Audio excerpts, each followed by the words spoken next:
He is too often forgotten and overlooked. He started to fight in London for Bethnal Green's Repton Club, where he won a couple of schoolboy titles, if I'm not mistaken. Now he's a citizen of the boxing world, living in Limerick and fighting out of Detroit. It's a bit of a shamrock explosion tonight, and I make no apologies. I really don't. It's a delight to welcome Andy Lee to the show. Andy, how are you, kid? I'm good, Steve. Thanks for having me on. Nah, listen, pleasure. Sorry for keeping you waiting. I was just speaking to Sean Mannion, who did roughly what you're doing, went and based himself in America and fought all the way to a world title. He lost against Mike McCallum. You ever met Sean?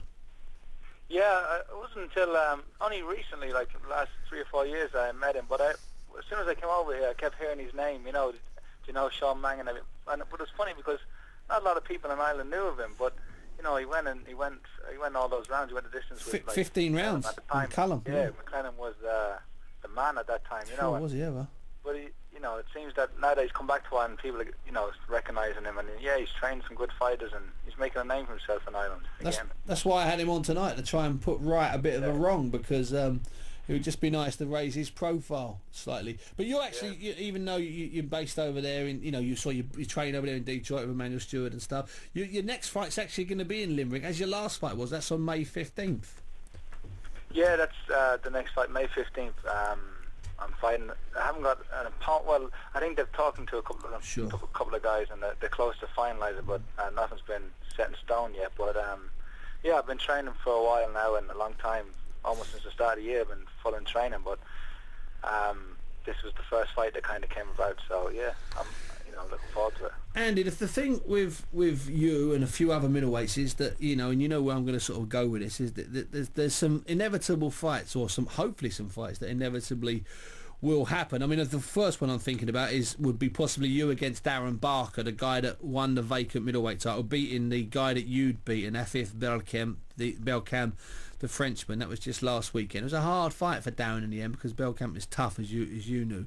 But let me ask you this: if you had a choice, where would you go from here, Andy? Would it be Matt Macklin, if you could get hold of him, the former European champion, sometimes Irishman? Would it be John Duddy, the sort of full-time Irishman and sometimes fighter? Or would you want to concentrate on a world title? What would it be, Andy?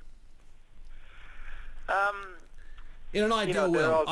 Yeah, an ideal world. Yeah. That those fights would happen, and it happen for meaningful titles, Yeah. and not too distant future that they would happen, Like obviously, Barker's just won the European title. I'm not calling him out. There's been some talk and all that. No, it's not your style, is it? We're all on our own paths, really, and all trying to make our own names for ourselves. And when a few guys come along, everyone wants you to fight. But obviously, it will make sense for us to fight at some stage. Yeah.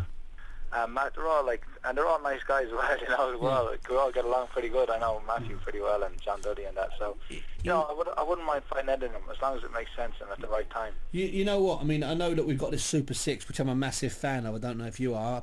I love the Super 6. But we've got a little quartet there, a little Super 4 with you, Macklin, Barker and Duddy. I mean, I've got to be honest with you. I think you'd bang out big arenas in Ireland and Britain if two semi-finals and a final could be worked out. It would be unbelievable. I just wish something like that would happen. I remember Brian Peters, your promoter. He was trying to do something like that, but would have been more of an Irish. Yeah, I know, leaving out Barker. Yeah. Yeah, but I don't know. It never came to fruition. Yeah, but Barker could put on an Irish accent. Every time Matt Macklin gets off the plane in Dublin, he suddenly starts talking like he's from the middle of nowhere. In some sort of. It's unbelievable. Have you seen him? Oh, no.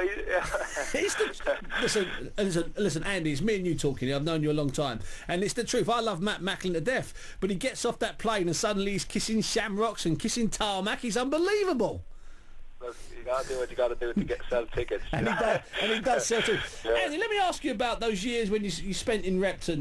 When you were living over here boxing for the East London club. How many years did you have, and how many titles did you win? Well, I was born in the East End. I was born in Mile End, and grew up in Bow, and I won two schoolboys there. I was there till I was 13, and Irish parents and my mother and father decided to go back home once. They moved to London in the 70s, early 70s. Sure. But, like a lot of couples at the time went back there wasn't much work in Ireland, so they went to England, and and raised us up there, and then we went to Ireland when the time was right. But I had a great time, great memories there, and I still look it up. Always follow the results in the boxing. I bet you do, yeah. Wrestling fighters, and I was actually looking on YouTube the other day at some documentaries that were made about wrestling and the fighters there. And there was one. It was like, yeah. There was one made about you and your brothers, wasn't there? Yeah. Yeah, like they followed my brothers, brother Ned and Mushy, Tommy, as most people know. But we loved it there. The people. Tony Burns is a very good man, very very good man. I have so much time for him, and whenever I'm in England, I always make sure to give him a call. Or he's even travelled when I fought for the Irish team in Liverpool. He even travelled up to Liverpool to watch me fight and stuff. So a lot of time for him, and Kelvin Wing and George Bowers, Kevin Bowers. All nice men, and they raised us more or less, Yeah, they did. They were in the gym all the time, yeah. Oh, that's what amateur boxing gyms can do. Listen, Andy Lee, it's been a pleasure talking to you tonight. When are you back from America? When will you be landing back in Ireland? Probably like a week or so before the fight. Oh. It's enough time to accumulate. But I mustn't forget Mickey Small as well, who brought us up to the nursery in Repton as well. Sure. I must not forget him if he's listening. Thank all those guys for giving me a great foundation in boxing. And really. That's what I've built on and still draw on that experience. But yeah, I'm looking forward to getting back to Limerick for the fight, and hopefully we'll have the opponent announced the next couple of days and put on a good show. Well, listen, Andy, it's been a pleasure. Andy Lee is training out with Emmanuel Stewart in Detroit, or used to parts for the old Conk Gym. Andy Lee will be in a world title fight in the next 12 months, and he'll probably win. And he's a very good fighter, and if you ever get a chance to see him, he won't be wasted. So that's why Andy Lee was on the show, because he was born in Mile End and he started boxing for the Repton Club. You see, there is a bit of method in my madness.